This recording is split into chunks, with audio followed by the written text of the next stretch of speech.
O primeiro comando da capital nasceu menos de um ano após o evento que ficou conhecido como o Massacre do Carandiru, em 2 de outubro de 1992. O pretexto da facção, na época, era lutar pela dignidade da população carcerária, por mais que ao longo de sua história o assassinato de detentos tenha sido usado como arma para ganhar respeito em presídios. No Carandiru, assim como na fundação do PCC, um evento esportivo entre presos dentro dos muros da prisão foi decidido não pelo suor do esforço físico, mas, sim, pelo sangue dos presidiários. Essa forma de resolver desavenças é comum na história carcerária brasileira, e se repete em todo o país. Foi nesse contexto que surgiu o PCC.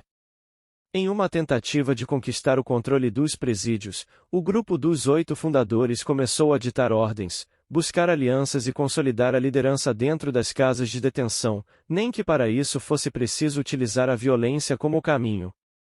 Os 8 homens que fundaram o PCC são Ademar dos Santos, o da Fé Antônio Carlos dos Santos, o Bicho Feio Antônio Carlos Roberto da Paixão, o Paixão César Augusto Roriz da Silva, o Cezinha Isaías Moreira do Nascimento, o Isaías Esquisito José Márcio Felício, o Geleião Misael Aparecido da Silva, o Misa Ivander Eduardo Ferreira, o Eduardo Caragorda. São Paulo teve uma má prática por parte de seus governantes, de, em um primeiro momento, negar a existência do PCC ou mesmo o crescimento do PCC. Eu acho que essa foi a pior das opções. A inovação foi trazida por um novo líder dentro do PCC, alguém que não havia participado da fundação, mas acabou se tornando o principal nome da história da facção, e Marcos Williams Erbas Camacho, o Marcola. Ele queria mudar o conceito da população carcerária. Quando ele coloca igualdade e união, ele vai dizer que todos nós detentos somos iguais, que ninguém manda mais que ninguém. Nós precisamos ficar unidos, não brigando entre a gente. Unidos contra o nosso verdadeiro inimigo, o nosso opressor. E quem é o opressor? O Estado.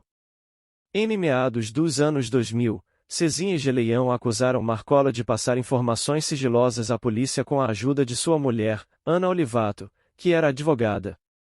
Os dois teriam dado a ordem para que um integrante que estava nas ruas a matasse. Ana foi assassinada em 10 de outubro de 2002, com 11 tiros. Marcola, então, teria revelado à polícia o número de telefone que os 2 fundadores do partido usavam de dentro da cadeia para se comunicar com os facionados e marcar rebeliões, tudo isso para ascender ao comando da facção criminosa. Com a confirmação de que Cezinha e Geleião eram os principais líderes na época, as autoridades públicas os isolaram. Como consequência, deram espaço para que Marcola liderasse majoritariamente o PCC. Os outros 2 foram expulsos do grupo criminoso e jurados de morte tempos depois, por terem participado de delações premiadas. Também conhecido como a Playboy, Marcola focou mais o dinheiro obtido com o tráfico de drogas do que os direitos dos presidiários, expandindo a facção e transformando-a naquilo como é conhecida hoje. Com o passar do tempo, outras lideranças do PCC foram assassinadas, o que deu a Marcola espaço livre para ser a cabeça de todo o grupo, oficialmente, a partir de 2002. Desde então, a organização passou a ser a 99,9% voltada para o tráfico de drogas.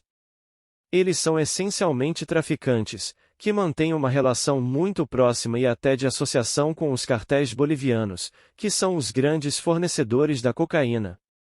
Essa é a atividade principal que nem era sonhada no início da facção. As principais células do PCC são as sintonias dos gravatas, advogados, o setor financeiro, a sintonia geral das ruas, a sintonia geral dos outros estados e a sintonia geral do sistema.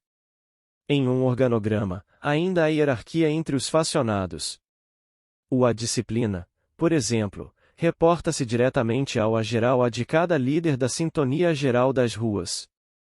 A ideia aqui, entretanto, é que, caso alguém seja preso, não haja uma lacuna de poder, e o sistema possa continuar operando sem dificuldades. O que faz essa sintonia? Ela mantém a coluna vertebral da organização em pé. Ela não falha. O sintonia que quebra com a sua missão morre.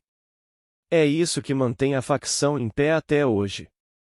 São cargos aos quais qualquer um pode chegar. Você pode começar como olheiro em uma biqueira e um dia se tornar sintonia. Esse sintonia é sempre um irmão batizado. A principal fonte de receita do PCC atualmente é o tráfico de drogas. A maconha, que vem do Paraguai, e a cocaína, produzida na Bolívia, chegam até as ruas das cidades brasileiras por meio da facção paulista. Também com o auxílio do grupo chefiado por Marcola, os entorpecentes são despachados dos portos brasileiros para a Europa, a África e a Ásia. E aí o que você acha dessa organização criminosa? Comenta se você acha que um dia ela será exterminada ou não. Siga para mais notícias.